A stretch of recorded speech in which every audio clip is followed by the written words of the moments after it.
এরপর আমি কিছু মূল্যবান বক্তব্য প্রদান করার জন্য মাননীয় শ্রী রণজয় দাস মহাশয়কে অনুরোধ করছি।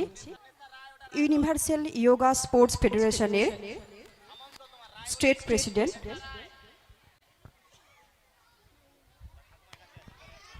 Hello check, hello.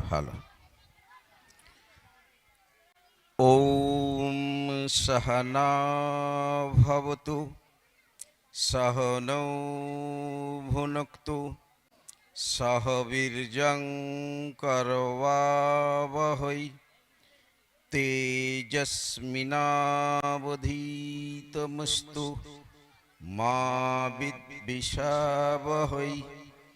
ওম শান্তি শান্তি শান্তি।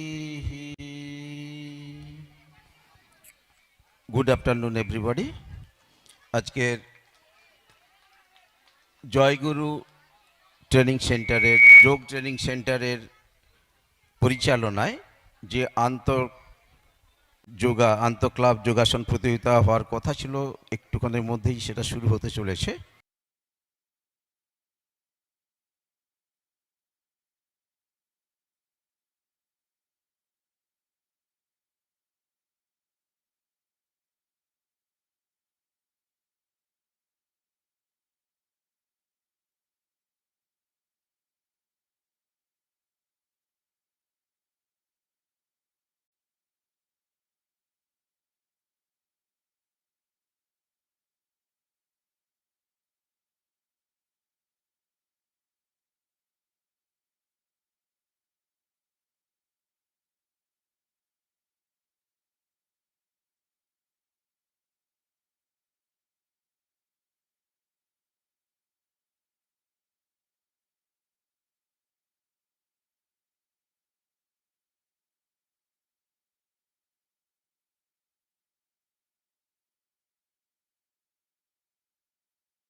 যোগের যে প্রতিষ্ঠাতা বা জনক যাকে বলা হয় মহর্ষি পতঞ্জলি, আমরা যে যোগটা আপাতত প্র্যাকটিস করি সেই যোগের প্রতিষ্ঠাতা। যোগের স্রষ্টা হিসাবে আমরা ভারতবর্ষকে মান্যতা দিই। ভারতবর্ষ থেকে যোগের সৃষ্টি, যে যোগ ভারতবর্ষের সৃষ্টি, কিন্তু ভারতবর্ষের যোগের গুরুত্ব এখনো অব্দি খুব একটা নেই। সেটাই আমাদের দুর্ভাগ্য। যদি যোগের গুরুত্ব থাকতো, আমার তো মনে হয় শিক্ষা ব্যবস্থাতে যোগাসন বাধ্যতামূলক হওয়া উচিত ছিল। আমরা সবাই জানি যোগাসন একমাত্র পথ বা পদ্ধতি যার মাধ্যমে শুধু শারীরিক নয়, শারীরিক, মানসিক এবং বৌদ্ধিক, মেন্টাল এবং স্পিরিচুয়াল এই সব ডেভেলপমেন্ট যোগা অনুশীলনের মাধ্যমে।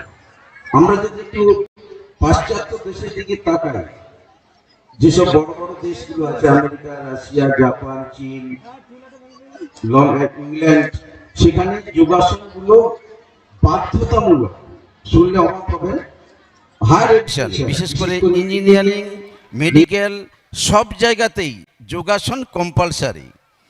আমাদের যেরকম আমরা স্কুল কলেজে যাওয়ার সময় বইপত্র নিয়ে যাই, সেখানে স্টুডেন্টদের যোগাসনও কিটস নিয়ে যেতে হয়। প্রত্যেক হায়ার এডুকেশন, মেডিকেলেও যোগাসন উইকলি ওয়ান্স করতেই হবে, 1-2 ঘন্টা বাধ্যতামূলক। আমরা সবাই জানি একটা প্রভাব আছে যেটা হেলথ ইজ ওয়েলথ। স্বাস্থ্যই যদি সম্পদ হয়, সেই সুস্বাস্থ্যকে সুন্দরভাবে রাখার জন্য কিছু প্রসেস অবশ্যই অবলম্বন করা দরকার। আমরা যদি এখন ভারতবর্ষ দিকে তাকাই, আমরা লোকাল দিকে তাকান, বিকেলে অ্যাকচুয়ালি এখন কোনো মাঠও নাই, খেলাধুলার উপযোগ্য মাঠ কোথাও নাই। যদিও থাকে, মাঠগুলো খাঁ খাঁ করছে, বিকেলে কেউ থাকে না, জনপ্রাণী থাকে না। দু চারটে যদিও ছাত্রছাত্রীদের দেখতে পাওয়া যায়, ছাত্রীদের দেখা যায় না, ছাত্রদের দেখা যায়, সবাই মোবাইলের মধ্যেই ফুটবল, ক্রিকেট, হকি এগুলো খেলে বেড়াচ্ছে, মোবাইলে টপ টপ টিপছে, এটাই একটাই কাজ। দুর্ভাগ্য আরেকটা, যেটা সব জায়গাতে বলি, এখানেও বলছি, আমাদের যারা বিশেষ করে টিচাররা আছেন, স্কুল থেকে আসার পরে সব টিচারদের একটাই লক্ষ্য, বাচ্চাদের বিকেলে টিউশন পড়ানো।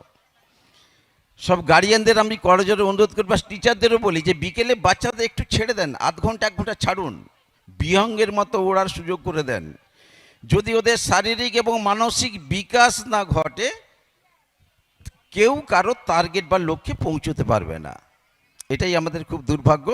আর আমাদের মাননীয় সবিতাদি অল্প সময়ের মধ্যে, মাত্র 6-8 বছরের মধ্যে, এখন নিয়ার অ্যাবাউট স্টুডেন্ট সংখ্যা সবিতাদি প্রায় 300। কয়েকটা কথা আপনাদের জানা দরকার।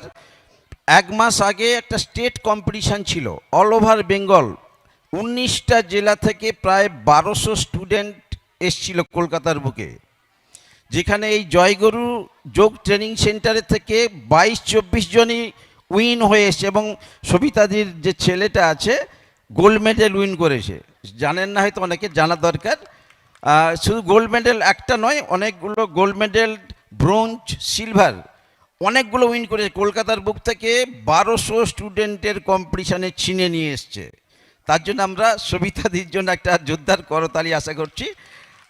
এবং সম্প্রতি সামনের মাসের 29-30 তারিখ ন্যাশনাল কম্পিটিশান হচ্ছে হরিদ্বারে, সেখানেও সবাই যাচ্ছেন, সবাই আমার বাচ্চা বাচ্চা ছেলেরা যাচ্ছে, আশা করি ওখানেও সাফল্য অর্জন করবে। আমাদের পূর্ব মেদিনীপুর জেলা থেকে ওখানে পার্টিসিপেট করেছিল প্রায় 56 জন, তার মধ্যে প্রায় 5-7টা গোল্ড মেডেল, প্রায় সব বিভাগেই উইন হয়েছে, এবং প্রায় 56 জনই প্লেস করেছে ওখানে, মানে ন্যাশনালে যাওয়ার ছাড়পত্র পেয়েছে। এটা একটা সৌভাগ্যের দিক। আমরা মেদিনীপুরটা অনেকটা পিছিয়ে ছিলাম মনে করতাম এক সময়, এখন আমরা জানেন যে হলদিয়া থেকে যদি আমরা পুরো মেদিনীপুর যে এরিয়া, পাঁশকুড়া অব্দি যদি ধরেন, হাজার হাজার, নিয়ার অ্যাবাউট 5000 স্টুডেন্ট আছে যোগাসন। সবের সঙ্গে আমার যোগাযোগ ভালো লাগে, বিভিন্ন জায়গায় যাই আমি। হলদিয়ার বুকেই প্রায় 1000 স্টুডেন্ট আছে, পুরো হলদিয়া টাউন, ব্রজলাল চক এই এরিয়ানে যে ধরেন 1000 ছাত্রছাত্রী আছে, যারা শুধু স্টেট লেভেল নয়, ন্যাশনাল লেভেল, ইন্টারন্যাশনাল লেভেলে প্লেস করে এসছে। এবং অদূর ভবিষ্যতে আমার তো মনে হয়, আরেকটা কথা না বললে নয়, আমাদের যে সবিতা ম্যাডামের কথা বলছি, উনি ছাত্রাবস্থায় আমাদের স্টেট লেভেলের জিমন্যাস্টিকের চ্যাম্পিয়ন ছিলেন, এবং এখন জিমন্যাস্টিক প্রশিক্ষণ উনিই একমাত্র দেন। অ্যাকচুয়ালি জিমন্যাস্টিকের প্রশিক্ষক হিসাবে কেউ নাই আমাদের এদিকে, উনি জাজমেন্টও যেরকম করেন, প্লাস প্রশিক্ষণ ইদানিং দেওয়া শুরু করেছে। অ্যাকচুয়ালি জিমন্যাস্টিক প্রশিক্ষণের জন্য যে পরিবেশ দরকার, যে ম্যাটগুলো দরকার, খুব কস্টলি, ব্যয়বহুল, তার ফলে সেই পরিবেশ এখন আমাদের এখানে তৈরি হয়নি। যদি বড় বড় কোনো ক্লাব, বিশেষ করে আমাদের এই আইসি ফাইসিগুলো আছে, এরা যেরকম অ্যারেঞ্জমেন্টটা করতে পারে, তা যে কেউ প্রশিক্ষণটা দিতে পারবে। এবং আমার তো মনে হয় যে এশিয়াড বা অলিম্পিক ইত্যাদি যেসব জিমন্যাস্টিকগুলো হয়।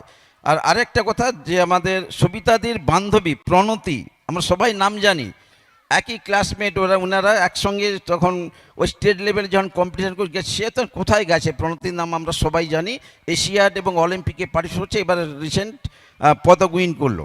সে যাই হোক, খেয়াল রাখবেন যে গোটা ভারতবর্ষ এই মুহূর্তে 140 কোটি ছুঁই ওভারটেক করে গেছে, largest populated country in the world, বিশ্বের জনবহুল দিক থেকে প্রথম সারিতে যে টপকে যাচ্ছে।